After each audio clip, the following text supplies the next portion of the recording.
오늘 우리에게 주신 하나님의 말씀을 봉독합니다.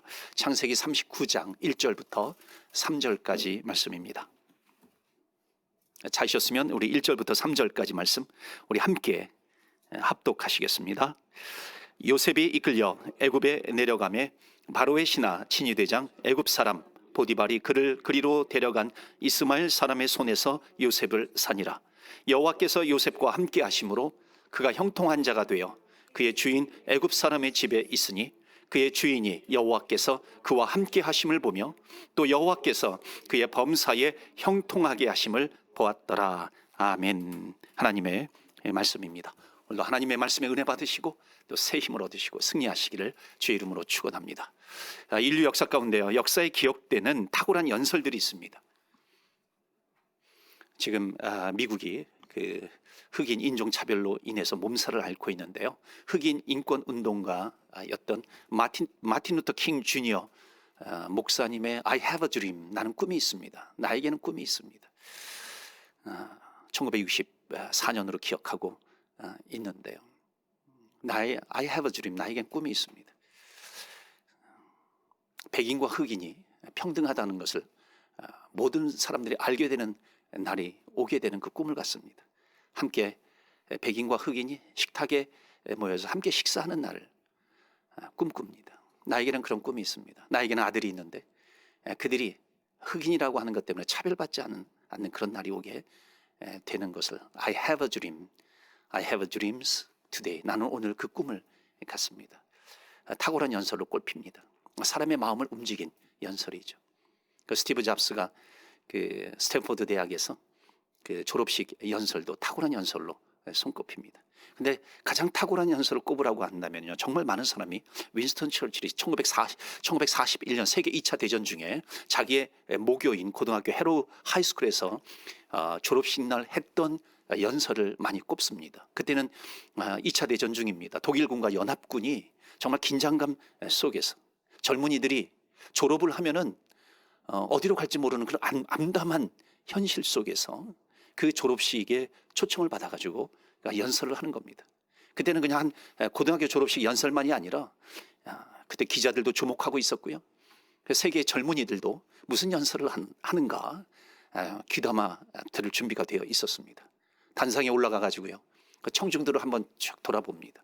졸업생들을 보면서 정말 진중한 목소리로 아주 간단하지만 짧지만은요 강렬한 메시지를 전합니다. 젊은이들이요, 절대로 포기하지 마십시오. 절대로 포기하지 마십시오. 절대로 포기하지 마십시오. 그러면서 이제 승리의 V자를 손으로 그리면서 단상에서 내려왔습니다. 영국의 옥스퍼드 대학에서도 이 연설을 했다고 알려지죠. 그런데 제가 그 연설을 얘기하려고 하는 것이 아니라 윈스턴 처칠의 삶을 이야기하고 싶은 겁니다.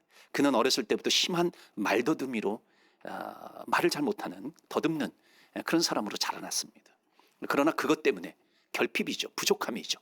그러나 그것 때문에 오히려 사람들에게 감동을 주는 연설을 할 수 있었다는 것입니다. 노력을 했겠죠. 세상에 보면은요, 탁월한 연설가가 되어 있는 그 사람들 가운데 이 말을 더듬는 어린 시절을 보냈던 사람들이 제법 있습니다. 대표적인 사람이요, 그 GE 제너럴 일렉트릭의 CEO였던 잭 웰치. 1999년에 그 미국의 경제 전문지인 그 포춘에서 20세기의 가장 위대한 최고의 경영인으로 뽑히기도 했고요. 2001년도에 그 파이낸셜 타임즈에서 세계에서 물론 비판받는 부분도 있어요. 근데 세계에서 가장 존경받는 경영인 3명 가운데 1명으로 뽑히기도 했습니다. 이 사람의 특징은 아주 탁월한 연설이었어요. 그런데 이 사람도 역시 어린 시절에 말을 더듬는 것 때문에 많이 놀림을 당했어요. 그래서 자기의 결핍이 있습니다. 부족함을 느꼈습니다. 그러니까 기가 죽어가지고 놀림당하고 기가 죽어가지고 집에 돌아오면은요, 어머니는 그에게 뭐라고 얘기했냐면, 어머니가 참 지혜로웠습니다. 야, 너는 말이 느린 게 말을 더듬는 게 아니라 말이 너의 생각을 따라가지 못했기 때문에 그래. 너의 두뇌를 따라가지 못하는 거야. 너가 말을 하고 있으면 너의 생각 속에는, 두뇌 속에는 계속해서 새로운 아이디어가 떠오르기 때문에 말이 따라가지 못하는 것뿐이야. 그러면서 용기를 계속해서 북돋아 주었습니다. 여러분, 자기의 결핍이 있어요, 부족함이 있어요. 그런데 그것 때문에 오히려 그것이 강점이 되어서 더 크게 쓰임받는 인물들이 제법 많이 있다는 겁니다. 성경에 보면은요, 구약 성경에 인물을 꼽으라 그러고 신약 성경에 정말 하나님 앞에 귀하게 쓰인 사람들, 인물들이 여러 명 있습니다. 그 중에 한 명씩 꼽으라고 한다면요, 정말 많은 사람들이 구약에서는 모세를 꼽습니다. 신약에서는 바울을 꼽아요.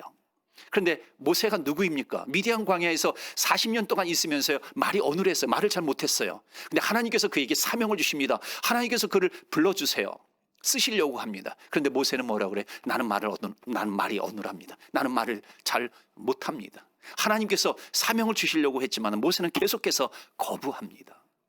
그런데 여러분, 모세가 말을 못할 뿐이지 하나님이 말을 못하진 않습니다. 하나님께서 말을 잘하는 그 형제 동역자 아론을 붙여주십니다. 때로는 우리가 결핍이 있어요. 하나님은 우리의 약점과 우리의 결핍과 우리의 부족함을 아시고 하나님께서 사람들을 붙여주시기도 합니다.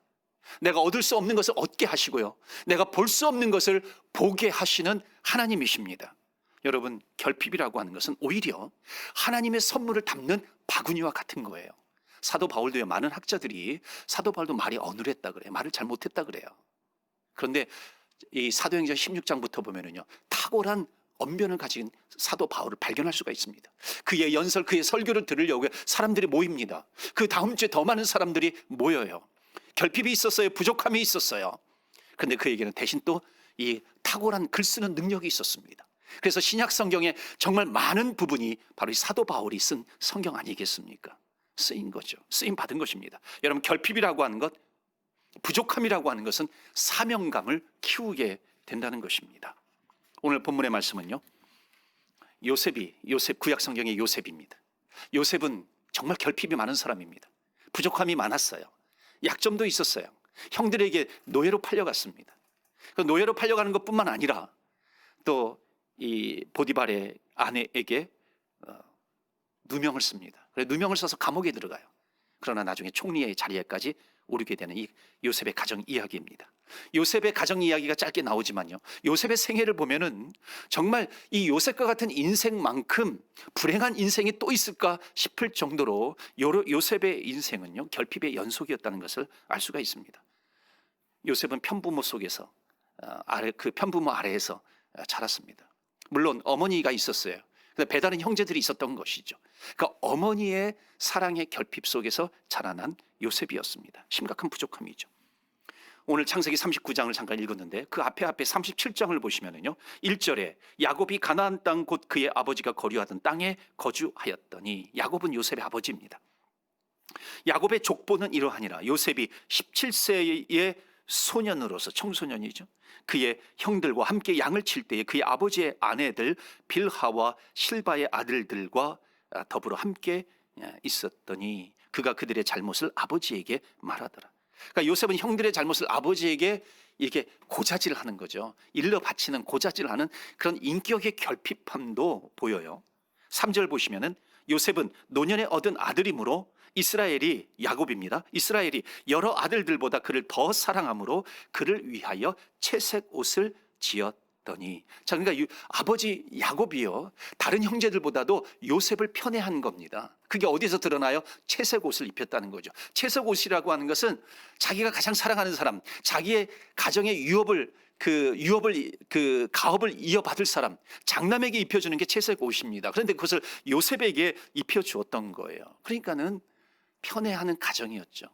그러니까 다른 형제들은 당연히 어떻게 했겠어요? 시기한 겁니다, 요셉을. 4절 보시면은 그의 형들이 아버지가 형들보다 그를 더 사랑함을 보고 그를 미워하여, 시기하여 미워한 거죠. 그에게 편안하게 말할 수 없었더라. 아버지가 편애하니까는 그 형제들이 요셉을 향하여 시기심이 발동하게 된 겁니다. 여러분, 시기심을 이기려면요, 반드시 두 가지가 있어야 됩니다. 하나는 뭐냐면 그 시기심의 마음, 감정, 그것을 하나님 앞에 가지고 나와야 돼요. 그래서 하나님께 쏟아야 됩니다. 하나님께 고백해야 돼요. 하나님, 저에게 이런 감정이 있어요. 저에게 이런 시기심이 있고, 저에게 이런 믿음이 있고, 이 미움이 있고, 저에게 이러한 불편함이 있어요. 그것을 하나님께 내려놓고 기도할 때에 하나님께서 그 감정을 어루만지시는 거예요. 하나님께서 만져주셔야 해결이 됩니다. 여러분, 세상의 것으로는 이 시기심이 해결될 수 없다는 것입니다. 또 하나가 뭐냐면요, 나의 아이덴티티입니다. 나는 누구인가를 발견하는 거예요. 나는 정말 하나님께 중요한 사람이야. 하나님의 사랑받을 만한 존재야. 하나님께서 나를 존귀하게 여기시는 하나님의 자녀라고 하는 것을 발견하게 되면 절대로 시기심이 발동하지 않습니다. 여러분, 시기심을 가질 수 있는 그런 환경 속에서 살아가고 있습니까? 주님께 나오십시오. 기도하십시오. 간절하게 부르짖으십시오. 하나님께서 여러분을 만져주실 것입니다. 내가 누구인지 발견하십시오. 나는 하나님의 자녀입니다. 하나님의 존귀한 자녀라고 하는 것을 발견하는 이 시간이 되시기를 바랍니다. 자, 여기까지 보면은요, 이 요셉의 가정은 어느 가정에서도 볼 수 있는 그런 부족함, 결핍을 보게 됩니다. 동일해요. 그런데 문제는 뭐냐면 요셉의 결핍이 여기에서 끝나지 않는다는 것입니다. 요셉은 형제들에게 어떻게 됩니까? 37장 36절 말씀 보시면 그 미디안 사람들은 그를 애굽에서 바로의 신하 친위대장 보디발에게 팔았더라. 요셉이 결국 형제들에 의해서 애굽의 노예로 팔려가게 되는 겁니다. 그러니까 형들에 의해서 지금으로 말하면 인신매매를 당한 거예요. 인신매매를 당한 요셉. 여러분, 정말 얼마나 기막힌 운명에 처해진 겁니다. 그러면서 오늘 본문으로 이어진 거예요.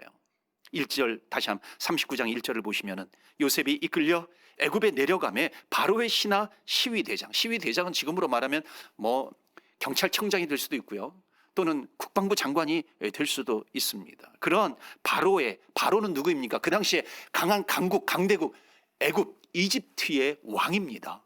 그러니까 그 당시에 세계를 움직일 수 있는 이집트의 가장 발달했던 이집트 애굽의 왕 바로의 신하 시위대장 애굽 사람 보디발이 그를 그리로 데려간 이스마엘 사람의 손에서 그를 산 거, 요셉을 산 거죠. 그러니까 요셉은 지금 노예로 팔려가서 애굽의 군대 장관 보디발의 집에서 노예로 살게 됩니다. 자, 요셉은 무슨 결핍이 있어요? 어머니 사랑의 결핍이 있어요. 형제애의 결핍이 있습니다. 형제 사랑의 결핍이 있어요. 그리고 자유를 박탈하는 노예가 됐어요. 자유의 결핍입니다. 뿐만 아니라 보디발의 신의를 얻고요, 가정의 총무까지 되지만은 보디발의 아내의 거짓말, 자기 보스의, 그러니까 자기 주인의 아내가 유혹을 하잖아요. 그래서 계속 거절해요. 누명을 써요. 그리고 누명을 쓰고 감옥에 갇히게 됩니다. 감옥에 갇혔다는 것은 뭐예요? 노예도 억울한데, 노예도 자유가 박탈이 되었는데 감옥까지 들어가요. 자기 자유에 조금이나마 있던 자유가 완전히 박탈이 된 겁니다. 여기까지 보면은요, 요셉의 인생은 아주 결핍투성입니다. 심장이 안 터져 죽은 게 다행이죠. 부족한 투성입니다. 여러분, 17살이라 그랬죠. 17살은 청소년입니다. 그 나이에 고향에서 쫓겨난 거예요. 형제들로부터 무참히 버림을 받았습니다. 지금으로 말하면 고등학생 나이쯤 됐겠죠. 근데 그 나이에 노예로 팔려갑니다. 신사가 얼마나 기구해요. 노예로 팔려가서 거기서 일하면서요, 얼마나 고향 하늘을 바라보면서 울었겠어요.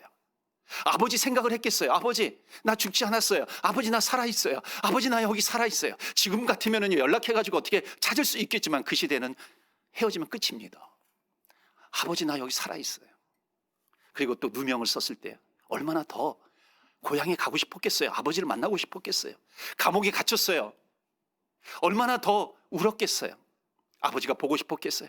형제들이 원망이 되기도 했지만 얼마나 형제들을 보고 싶어서, 아버지를 보고 싶어서 눈물을 흘렸겠습니까? 울었겠어요. 청소년이에요. 요셉은 이 나이에 청소년입니다. 고등학생 나이에 이렇게 노예로 팔려간 겁니다. 얼마나 가정을 생각했겠어요. 그런데 요셉은요, 이러한 결핍이 있었지만 부족함이 있는 인생이었어요.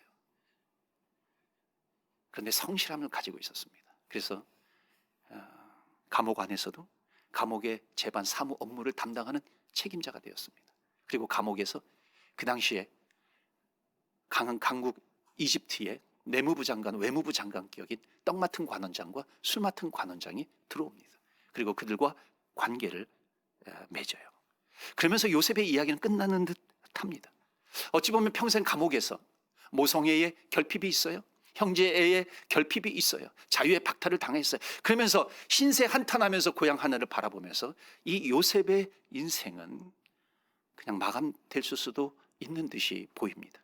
그런데 하나님은요, 요셉의 모든 결핍을 사용하시기로 결심하십니다.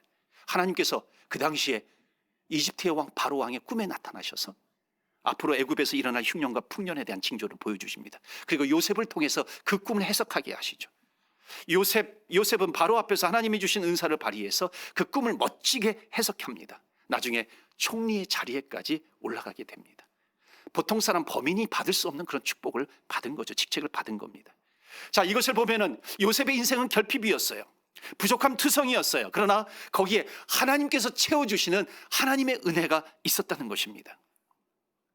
요셉이 감옥에서 꿈을 잘 해석해서 강국의 총리에까지 올랐어요. 그런데 문제는 뭐냐면 꿈을 잘 해석하는 사람이라고 할지라도 이 애굽이라고 하는 강국 대국을 경영할 수 있는, 운영할 수 있는 이런 것은 전혀 차원이 다른 문제입니다. 그래서 요셉에게 그 직책이 맡겨진 것이죠. 당시 세계는요, 기근과 가뭄으로 백성들이 굶어 죽어가는 겁니다. 그러니까 굶어 죽어가는 이 백성들을 어떻게 살려낼 수 있을 것인가, 이게 요셉의 일이었죠. 하나님은 요셉의 그 부족한 결핍의 기간 동안에 있었던 그 경험, 하나님께서는 이 경험을 사용하신 겁니다. 이것을 우리는 간과해서는 안 되는 것이죠. 사랑하는 성도 여러분이요, 코로나 기간을 우리가 지내고 있어요. 어찌 보면 이 기간은 결핍의 기간입니다. 부족함의 기간이에요. 그러나 여러분 아십시오. 절대로 이 기간은 공백 시간이 아니라는 겁니다. 공백 기간이 절대 아닙니다. 그렇기 때문에 신세만 한탄하고 있을 그런 시간이 아니라고 하는 것입니다. 제가 지난번에 수요일인가 금요일 날 퀘렌시아에 대해서 말씀을 드렸습니다. 스페인에는 이 투우라고 하는 이 스포츠가 유행이라고 그랬죠. 거기에 황소가, 투우가 그 투우사를 향해서, 빨간 천을 향해서 계속해서 내달립니다. 그러면 피하죠. 피하고 황소는 계속해서 달리다가 지쳐버립니다. 완전히 지쳐버려요. 힘을 쓸 수 없는 그런 기간을 만나게 됩니다. 그런데 그때에 관중들이 볼 수 없는 한 장소가 있습니다. 그 소는요, 거기에 잠깐 머무르면서요, 자기 완전히 빠져버린 힘을 다시 비축하는 시간, 에너지를 모으는 그런 시간을 갖습니다. 그곳을 이름하여 퀘렌시아라고 부릅니다. 소가 힘이 완전히 빠졌어요. 그런데 거기에서 호흡을 가다듬어요. 다시 목표를 향해서 최선을 다해서 열심히 달려나가는 그 장소가 어디냐면 퀘렌시아입니다. 사랑하는 성도 여러분, 우리 모두에게도 회복의 장소가 있어요. 세상에서 살다가 힘이 다 빠져버렸어요. 그러나 그곳에 가면은 다시 힘을 모을 수 있는 그 퀘렌시아라고 하는 장소가 있는 겁니다. 퀘렌시아는 회복의 장소예요. 힘들고 지쳤을 때 기운을 얻는 것이 퀘렌시아입니다. 여러분, 코로나 기간은요, 절대로 결핍이 아니에요. 다시 기운을 얻을 수 있는 시간입니다. 회복을 하는 그런 기간이에요. 그러니까 이 기간을 하나님을 붙들고 성실하게 이 기간을 잘 감당하는 사람, 하나님 나라의 역사의 주인공으로 하나님께서 사용하실 것을 믿습니다. 여러분, 교회가 그런 교회가 되어야 되지 않겠습니까? 우리 가정이 그런 가정이 되어야 되지 않겠습니까? 하나님, 이 기간 동안에 정말 사방은 막혀 있다 할지라도 하나님을 향한 문은 열려 있는데 주님을 붙들고 정말 성실하게 하나님께서 우리에게 주신 사명을 감당하게 하여 주시옵소서. 여러분, 요셉의 나이 30에 총리가 됩니다. 그러니까 총리가 되니까 17세 노예로 끌려왔어요. 팔렸어요. 13년 동안 그냥 가정부 생활을 합니다. 또는 노예 생활을 합니다. 감옥 생활을 하죠. 어찌 보면 요 기간이 허투루 보낸 그런 세월처럼 보여줄 수 있습니다. 하지만 절대로 그런 세월이 아니라는 것입니다. 요셉은 이미 총리 대신의 수업을 확실하게 이미 수업을 받은 거예요. 군대 장관인 보디발의 집에 있었어요. 거기에서 가정 총무로 지냈어요. 그러면 국방부 장관과 마찬가지입니다. 그러니까 강대국의 이 국방의 어떤 경영 시스템에 대해서 완전히 배운 겁니다. 감옥에 있으면서요, 내무부 장관격인 떡 맡은 관원장에게 나라 살림에 대해서 배웠어요. 외무부장격인 이 술 맡은 관원장에게 또 이웃 나라와의 관계 속에서 외무의 업무에 대해서 아주 치밀하게 배웠던 것입니다. 그러니까 요셉은 노예와 죄수로 있으면서 국방, 내무, 외무에 대한 모든 것을 섭렵할 수 있는 최고의 과외 수업을요, 하나님으로부터 받은 겁니다. 절대로 신세 한탄하고 있을 시간이 아니라는 것이죠. 여러분, 우리가 그런 시간을 보내고 있어요. 최선을 다해야 할 것입니다. 요셉은 그 기간에 원망하는 동안에 하나님을 붙듭니다. 그리고 모범적인 삶을 살아요. 그리고 총리까지 되었고요, 백성들을 살리는 지혜를 발휘하게 됩니다. 우리의 결핍의 시간이 있어요. 부족함의 시간이 있어요. 그 기간은 절대로 공백 기간이 아닙니다. 이 결핍의 기간은 잃어버린 기간이 아니에요. 이 결핍의 기간은요, 우리가 손해당하는 그런 기간이 아니라는 것입니다. 어쩌면 비싼 값을 치르고요, 하나님으로부터요 특수훈련, 특별훈련을 받는 이 기간입니다. 어쩌면요, 우리는 여러 가지 어려움을 당하고 있어요. 경제적인 어려움, 또 여러 가지 어려움들이 있어요. 관계의 어려움이 있어요. 그러나 우리는 값을 지불하면서 하나님으로부터 훈련을 받고 있는 기간이라고 우리가 생각한다면, 믿는다면 하나님은 우리를 떠나지 않습니다. 우리의 결핍과 우리의 부족함은 하나님께서 그 은혜로 채워주시는 그 공간이 될 줄로 믿습니다. 오늘 나에게 부족한 것이 무엇인지 한번 돌아보십시오. 여러분, 결핍이라고 하는 것은 사명의 또 다른 얼굴입니다. 결핍은 사명감을 키워줍니다. 우리의 부족함과 결핍, 아픔은 우리의 사명감이 될 수 있습니다. 여러분, 여기에 우리의 하나님께서 주신 사명이 우리의 결핍과 부족함에 채워진다면 하나님께서 우리를 놀랍게 사용하실 것입니다.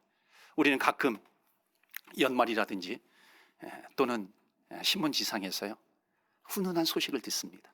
평생토록 가난하게 살던 할머니, 시장에서 생선 장사를 하다가 또는 노점상을 하다가 벌은 자기의 전 재산을 대학교라든지 어디 기관에다가 기부하는 그런 아름다운 모습을 보게 되면서 우리는 감동받게 되죠. 그 액수가 얼마나 되겠는가 생각하지만 나중에 밝혀진 거 보면 몇 억이 되기도 합니다. 그 소식을 들으면서 우리는 감동하죠. 여러분, 왜 그렇게 할 수가 있습니까? 이유는 간단해요. 그 당신들이 그렇게 어렵게 살았기 때문에 그런 거죠. 그렇기 때문에 어려운 사정을 누구보다도 잘 알기 때문에 어려운 사람을 위해서 자기의 전 재산을 내놓을 수 있는 겁니다. 여러분, 결핍이라고 하는 것, 부족함이라고 하는 것은 사명감의 원동력이 되는 것입니다. 저는 캐나다에 와가지고 이제 이민 목회 시작을 하면서 거의 10년 이상을요, 새벽기도 마치면 커피숍으로 달려갔어요. 제가 잘 가던 이 팀월튼이 있었고요, 또는 스타벅스, 또 세컨컵도 있었어요. 맥도날드도 있었고요. 거기에 가서 한 3시간, 4시간 동안 성경을 읽기도 하고 독서하기도 하고 그리고 설교 준비를 하고 성경 공부 준비를 하기도 합니다. 10년 이상 계속해서 그 습관을 가지고 지냈습니다. 저는 보통 새벽 3시 30분에 일어납니다. 그러면 이제 샤워하고 4시부터 새벽 기도회를 준비합니다. 말씀을 읽으면서 묵상하면서 말씀을 준비하죠. 그리고 이제 5시 반에 교회 가서 30분 동안 말씀을 전합니다. 그리고 6시부터 7시까지 기도를 합니다. 그러면 7시까지 한 3시간 정도 또 말씀 묵상과 기도의 시간을 갖습니다. 그럼 7시에 이제 차를 타고서 커피숍으로 가는 겁니다. 팀월튼으로 가는 거예요. 거기에서 또 말씀을 읽습니다. 또 설교 준비를 해요. 독서를 해요. 또 성경 공부 준비를 하기도 합니다. 또는 책을 쓰기도 합니다. 그러면 그게 한 10시 정도, 11시까지, 때로는 12시까지 진행되기도 합니다. 그러면 이제 잠깐 쉬었다가 점심을 먹고 그 다음에 오후에 신방을 하거나 또는 교회 행정 업무를 보기도 합니다. 10년 이상 3시 30분에 일어나 가지고요, 말씀과 또 묵상과 또 성경 읽기와 독서와 또 성경 공부 준비를 계속해서 지속을 합니다. 그래서 재미있는 것은요, 그 커피숍에 자주 가니까요, 제가 문을 열고 팀월튼 딱 들어가면은 라지 커피에다가 또는 이 베이글을 준비해 가지고 이렇게 손을 흔들고 들기도 합니다. 여러분, 아침에 하루에 커피와 베이글로 시작하는 그 하루는 굉장히 근사합니다. 거기는요, 여름에는 시원한 에어컨이 나와요. 또 겨울에는 히팅이 나오기도 합니다. 노트북을 아무리 써도요, 전기세를 내지 않습니다. 마치 제 전용 사무실 같아요.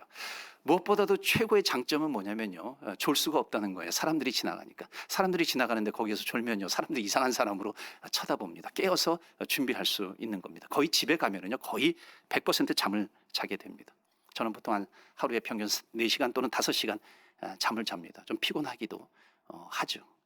그러나 또 이런 습관을 통해서 집으로 가면 잠잘 것을 알기 때문에는 커피숍으로 갑니다. 팀월튼이라든지 스타벅스라든지 맥도날드로 가기도 합니다. 그래서 우리 교인들이 저에게 주는 많은 선물 가운데 하나가 이 기프트 카드예요. 그래서 팀월튼 기프트 카드를 주신다, 그렇게 합니다. 제 아들도 저에게 이 스타벅스 기프트 카드를 주기도 합니다. 자, 제가 왜 새벽기도 끝나면은 커피숍으로 달려갔을까요? 이유는 엉뚱한 데 있어요. 제가 이민 목회를 시작할 때 저에게는 설교를 준비할 수 있는 목양실이 없었습니다. 사무실이 없었어요. 사무실이 없으니까는요, 커피숍으로 가는 겁니다. 거기에서 설교를 준비하기도 하고요, 거기에서 성경을 읽기도 하는 겁니다. 처음에는 소음으로 집중하기가 어려웠어요. 근데 습관의 힘이라고 하는 것은 참으로 무섭습니다. 어느덧 시간이 지나니까요, 말씀에 집중할 수 있고요, 독서 읽기에 집중할 수 있고요, 그럼 어느덧 3시간, 4시간이 후딱 지나가기도 합니다. 여러분, 목사에게 목양실이 없어요. 설교를 준비할 수 있는 사무실이 없어요. 참 슬픈 일이기도 합니다. 결핍입니다. 그러나 그것이 없었던 것이에요. 오히려 저에게는 더 감사할 수 있는 시간이었습니다. 새로운 공간을 만들어 주었어요. 나중에 알고 보니까는요, 많은 이민교회 목사님들이 그런 습관을 가지고 있더라고요. 오히려 저에게는 배움의 소중한 시간을 갖게 되었다는 것입니다. 물론 여기 와서는 이제 9시에 사무실에 출근해야 되니까는 이런 일들이 별로 없는데요. 여러분, 결핍이라고 하는 것, 부족함이라고 하는 것은 세상에 새로운 길을 열어줍니다. 부족하면 소통을 열어주기도 해요. 저는 사무실이 없어서 이 커피숍으로 저는 내몰렸어요. 그러나 그곳에서 말씀을 준비하면서 하나님의 음성을 듣기도 했고요. 말씀을 준비할 때에 거기에 크리스찬들을 만나기도 했고요. 그들과 함께 교제하면서 서로 기도 제목을 나누기도 했어요. 또 복음을 전할 수 있는 그런 시간을 갖기도 했습니다. 여러분, 없음으로 있음으로 인해서 감사하는 것이 아니라 없음으로 인해서 감사할 수 있는 시간을 갖게 되었던 겁니다. 여러분, 정말 많은 그 가정치유 사역자들이요, 가정치유 사역자들이 그들을 보면 공통점이 있습니다. 모두 어렸을 때에 역기능적인 가정에서 자란 경우가 많습니다. 그 역기능적인 가정에서 자랐을 때에 그 결핍이 있어요. 그 아픔이 있고 그 슬픔이 있습니다. 그러니까 그것이 결핍이 변하여 사명이 되었고 그 사명에 자기를 헌신하게 되었던 것입니다. 제가 알고 지내는 권사님이 계십니다. 그 부부 권사님은 한국에서 일찍이 이민을 왔어요. 자녀들 낳자마자 이민을 왔습니다. 근데 언제부터인가 그 부인 권사님의 그 귀에 문제가 생겼어요. 그러니까 이게 균형을 잡지 못하는 거예요. 원인을 발견하지 못하는 겁니다. 그러니까 병원에서도 이게 치료가 되지 않는 겁니다. 그런 병을 가지고 있어요. 그러니까 이비인 후과 쪽에 문제가 있는 겁니다. 때로는 고통스러운데 그 원인을 알지 못하니까 치유를 하지 못하는 겁니다. 가정의 결핍이에요. 가정의 아픔입니다. 부족함이에요. 그런데 그 어머니의 아픔을, 고통을 보면서 자라난 그 자녀는요, 딸은 엄마에게 왜 이런 병이 생겼는가? 이 병이 어디서 온 것인가? 왜 이 병을 고치지 못하는가? 그 엄마의 고통이, 그 엄마의 아픈 병이 자기에게 아픔으로 다가온 겁니다.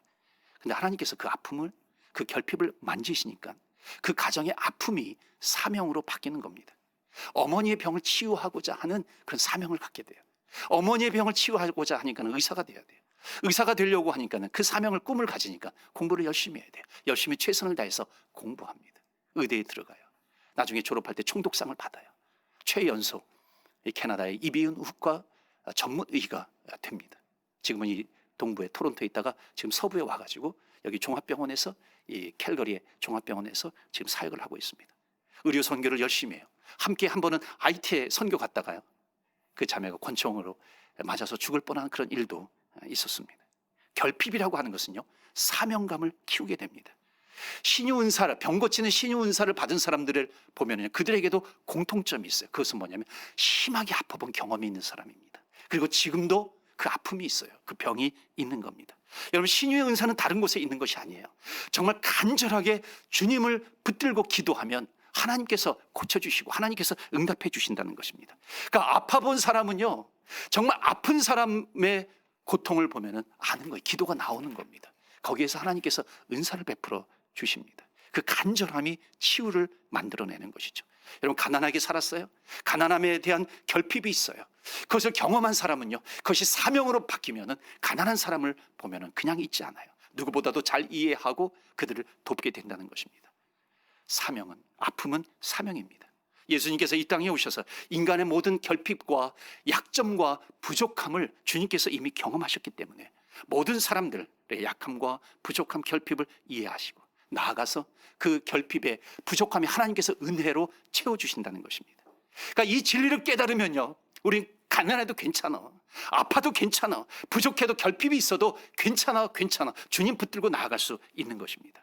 그래서 이 요셉은요, 하나님께서 채워주시는 은혜가 있기 때문에 결핍이 오히려 사명감을 키워내는 인큐베이터가 된 겁니다.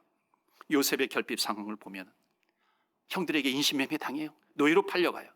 억울한 누명을 써서 감옥에 갇혀요. 아까도 말씀드렸지만 요셉이 심장이 터지지 않은 게 다행이에요. 그런데 심장이 터지지 않은 비밀이 어디에 있어요? 오늘 본문에 있습니다. 오늘 본문 2절, 창세기 39장 2절 3절에 보시면 동일하게 반복되는 내용이 있어요. 그 내용이 뭐냐면 하나님께서 요셉과 함께 하셨으므로, 하나님께서 요셉과 함께 하셨으므로, 요셉은 어떤 결핍의 상황 속에서도 하나님께서 나와 함께 하신다는 이 동행에 대한 믿음이 있었던 것입니다. 그래서 그까지 주님을 붙들고, 주님의 손을 붙들고 주님과 함께 동행해요. 여러분, 나에게 있는 결핍과 부족함이라고 하는 것은 사실입니다. 팩트예요. 그런데 우리가 만약 팩트를 붙들고 살게 되면 우린 좌절과 절망합니다. 요셉이, 만약 요셉의 가정에서 요셉이 자라나서 결핍이 있었고 부족함이 있었어요. 그것 때문에 심장이 터질 것 같아요. 만약에 그 팩트로 살았다면, 요셉이 총리가 된다면 어떻게 했을까요? 아마도 수소문해서 자기 형들을 찾아서 보복하지 않았겠어요. 그러나 그렇지 않았습니다. 요셉은요, 하나님께서 나와 함께 하심으로 나중에 만나요. 형제들과 만납니다. 만약에 결핍의 팩트로 살았다면 다시 형제들을 만났을 때 아마 형들 나에게 왜 그랬어? 아마 보복했을 거예요. 안갚음했을 거예요. 그러나 그렇지 않습니다. 형제들은 오히려 요셉을 만났을 때 두려웠답니다. 우리가 팔았던 요셉이 지금 총리가 되어서 나타났어요. 그것을 안 요셉은 형들에게, 형님들이여 근심하지 마소서, 형님들이여 한탄하지 마소서. 요셉은 결핍의 그 팩트 속에서 무엇을 발견하냐면 하나님의 섭리를 발견합니다. 하나님의 뜻을 발견합니다. 형들이 나를 여기 보낸 것이 아니라, 형들이 나를 판 것이 아니라 하나님께서 나를 보내셨습니다. 하나님께서 나를 총리로 세워주셨습니다. 요셉의 고백입니다. 여러분, 결핍과 부족함 가운데 끝까지 하나님과 동행하면, 하나님께서 함께 해주시면 그것이 사명이 된다는 것을 말씀하고 있습니다. 여러분, 어떤 결핍이 있으세요? 어떤 부족함이 있으세요? 어떤 원망할 만한 일이 있으세요? 어떤 불안과 두려움과 답답함이 있습니까? 그 시간에도 하나님께서 우리와 함께 하세요. 하나님께서 나와 함께 하신다는 믿음을 가지고 있으면 하나님께서 그 길을 형통의 길로 바꾸어 주실 것입니다.